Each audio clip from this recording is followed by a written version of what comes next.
Lesson 12 part 4 post office. Have you ever been to a post office? क्या आप post office गए हो? Yes. What different things do people go there for? Peoples वहाँ पे किस लिए जाते हैं? तो यहाँ पे लिखा है people go for post letters, sending money orders to parcel, purchase stamps, post cards etcetera. मतलब कि हम पोस्ट ऑफिस में क्यों जाते हैं? तो मनी ऑर्डर्स करने के लिए जाते हैं, लेटर सेंड करने के लिए जाते हैं, स्टैम्प्स परचेस करने के लिए जाते हैं, पोस्ट कार्ड परचेस करने के लिए जाते हैं। Now see here, how much does a post card cost? Okay, तो यहाँ पे पोस्टल रेट्स लिखे हुए हैं। तो यहाँ पे बोल रहे हैं कि पोस्ट कार्ड की कॉस्ट कितनी है, कीमत कितनी है। तो यहाँ पे लिखो, देखो लिखा है सिंगल पोस्ट कार्ड 0.50। तो यहाँ पे लिखेंगे 0.50। How much does an inland letter cost? Inland letter की प्राइस कितनी है? तो देखो यहाँ पे 2.50 लिखेंगे, 2.50। Look at the postal rates given in the chart. Now see one number. How much will you have to pay for stamps on a letter weighing 50 grams?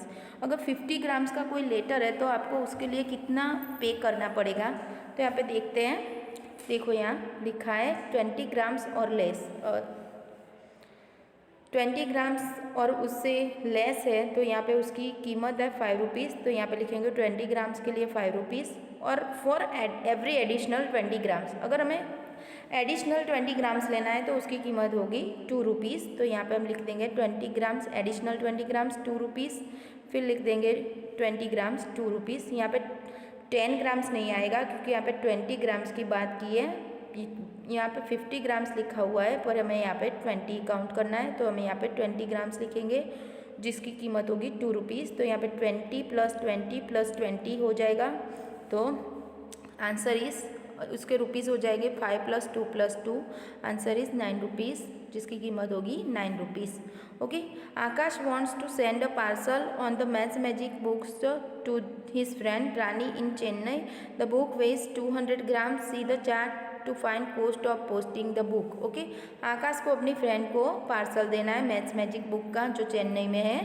उसका wait है 200 ग्राम, जिसकी आपको कीमत ढूंढनी है कि उसकी कॉस्ट कितनी होगी। तो यहाँ पे देखो 500 ग्राम्स और लेस, जो 500 ग्राम्स का है उसकी ओरिजिनल प्राइस है 5 rupees. For every additional 50 grams, additional 50 ग्राम के लिए हम लेंगे 3 रुपीज़। तो यहाँ पे देखो 150 ग्राम, तो 50 + 50 + 50 150 ग्राम का हो जाएगा 3 + 3 + 3 यानी कि 9 रुपीज़ हो जाएगा और ये 5 रुपीज़। तो 9 + 5 = 14 रुपीज़। तो टोटल उसकी प्राइस होगी 14 रुपीज़। उसके बाद है read the weight shown in the picture, find out the cost sending a parcel of that weight. Okay, तो यहाँ पे पार्सल का वेट लिखा हुआ है। देखो यहाँ पे लिखा है 250, शायद उसका वेट होगा। कितना होगा? 250। ओके, 225 है पर यहाँ पे हमें 250 काउंट करना है। तो यहाँ पे लिखेंगे 50 ग्राम के लिए हमने पहले 5 रुपीज़ दे दिए फॉर एडिशनल। अभी एडिशनल हमने 50 ग्राम लिया 3 रुपीज़, फिर से एडिशनल 50 ग्राम्स लेते हैं 3 रुपीज़, फिर एडिशनल 50 ग्राम्स 3 रुपीज़, फिर एडिशनल 50 ग्राम 3 रुपीज़, यानी कि 50 + 50 100, 100 + 50 150, 100 + 50 200 एंड 200 + 50 250। ओके, तो ऐसे पार्सल का वेट है 225 ग्राम, जिसकी कीमत होगी 5 + 3 + 3 + 3 यानी कि 17 रुपीज़। ओके, उसके बाद है how many stamps. Rahul need stamp of ₹25 for his parcel. He went to the post office. Rahul को 25 रुपीज़ के स्टैम्प चाहिए, वो पोस्ट ऑफिस जाता है। Only stamps of ₹1, ₹2, ₹5 and ₹10 were there at that time. Okay, तो इतने इतने रुपीज़ के स्टैम्प थे वहाँ पे। यूजिंग दो stamps in how many different ways can make ₹25। तो यहाँ पे 25 रुपीज़ अलग अलग वे में हमें बनाने हैं। Can you show 5 different ways what is the heaviest parcel he can send using stamps of ₹5। तो ऐसे ₹25 को हमें अलग अलग 5 तरीके से दिखाना है। तो यहाँ पे देखो 2 × 10 रुपीज़ के ऐसे 2 स्टैम्प लेते हैं और 1 5 रुपीज़ का लिया तो 25 रुपीज़ का हो जाता है। फिर हम 125 रुपीज़ का स्टैम्प लेते हैं, फिर हम 12 रुपीज़ के 2 ऐसे स्टैम्प लेंगे और 1 रुपीज़ का 1 लेंगे तो 25 रुपीज़ हो जाएगा। 5 रुपीज़ के 5 लेते हैं 25 हो जाएगा। फिर हमने 10 रुपीज़ का 1 लिया और 15 रुपीज़ का 1 लिया 25 हो जाएगा। तो ऐसे 5 अलग अलग वे में हमने दिखाया है। Our weight together a frog was struggling to escape from the mouth of a crow. एक बार एक फ्रॉग था, वो मतलब कि क्रो की बीक में फंसा हुआ था, वो बाहर निकलने की कोशिश करता है, उससे एस्केप करने की कोशिश कर रहा था। हाउ कैन आई एस्केप, वो बोलता है कि मैं इसकी बीक से बाहर कैसे जाऊंगा। The frog thought suddenly a trick came to his mind, suddenly उसको एक आइडिया आया। He asked the crow are you good at arithmetic, वो बोलता है कि आप एथमेटिक में अच्छे हो। If yes then I will ask you a problem, अगर अच्छे हो मतलब कि आपका एथमेटिक अच्छा है तो मैं आपको एक प्रॉब्लम पूछता हूँ।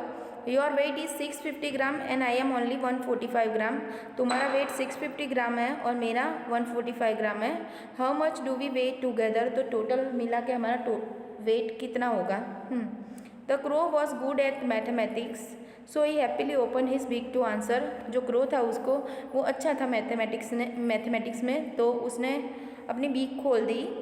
What happen after that, so what was the answer the crow wanted to give, मतलब क्या उसके बाद क्या हुआ होगा। तो उसके बाद फ्रॉग जो है वो क्रो की बीक से बाहर निकल गया होगा, छूट गया होगा। उसके बाद क्या हुआ, तो टोटल उसका आंसर कितना होगा।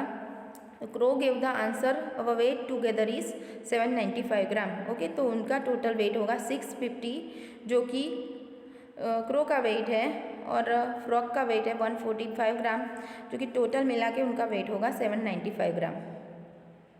अभी देखो यहाँ पे है, एम आई फिट और fat, the chart shows the height and weight of children between 6 and 10 years old. यहाँ पे एक चार्ट है 6 to 10 ईयर्स ओल्ड के बच्चे का, उनकी हाइट और वेट लिखा हुआ है। तो यहाँ पे देखो नेम है तिमशुला, उसकी हाइट है 3 फीट 7 इंचज़, वेट है 16 kg। श्रीकुंठ, वो एज है 10, उसकी एज है 10 ईयर्स, हाइट में 4 फीट 3 इंचज़, वेट है 23 kg। Rabia 6 years 3 feet 10 inches 17 kg, weight है। विनीत 8 ईयर्स का है 3 फीट 11 इंचज़, वेट है 19.5 kg। कविता 9 ईयर्स की है 3 फीट 10 इंचज़, वेट है 20 kg। Now you can also fill the table by finding out the age, height and weight of any 5 friends. Okay, आपको भी यहाँ पे अपने 5 फ्रेंड्स का नाम लिखना है और उनका वेट और हाइट लिखनी है यहाँ पे। तो ये लिखा हुआ है, प्रिया है 6 years 3 feet 10 inches 21 kg, weight. Siya 8 years 3 feet 6 inches 19 kg, weight. Jiya 10 years 4 feet 3 inches 22 kg, weight. Khyati 8 years 3 feet 10 inches 23 kg, weight. Swati 9 years 3 feet 11 inches 20 kg, weight. How many oranges, all oranges have equal weight, the 2 papayas have the same weight. Okay, देखो यहाँ पे 2 oranges का same weight है, मतलब all oranges have equal weight, oranges का equal weight है।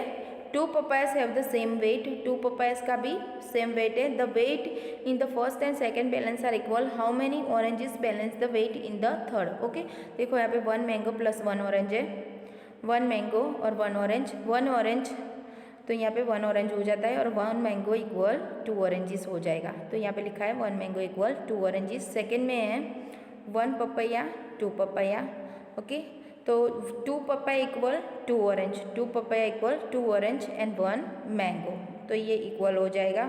उसके बाद यहाँ पे लिखा है 1 पपाया इक्वल 2 ऑरेंज, यानी कि यहाँ पे आपको ऐसे ड्रॉ करना है कि 1 पपैया इक्वल 2 ऑरेंजेस और 1 mango equal 2 orange. 1 mango equal 2 orange होते हैं और 1 पपाया इक्वल 2 ऑरेंज है। Next find that marble, there are 3 marbles of the same size but one marble is slightly heavier or lighter than the other 2। यहाँ पे देखो 3 marbles है, उसमें से एक मार्बल जो है वो हैवी है, जो 2 मार्बल्स हैं उससे हैवी है। Can you find which is that marbles and if it is heavier or lighter, क्या आप वो मार्बल ढूंढ सकते हो और बता सकते हो कि वो हैवी है या लाइट है। You can use a balance only 2 times. Okay, तो यहाँ पे मैंने लिखा है पुट M1 यानी कि marble 1 and marble 2 in different पान, ऐसे पान में मार्बल 1 और मार्बल 2 को रखना है।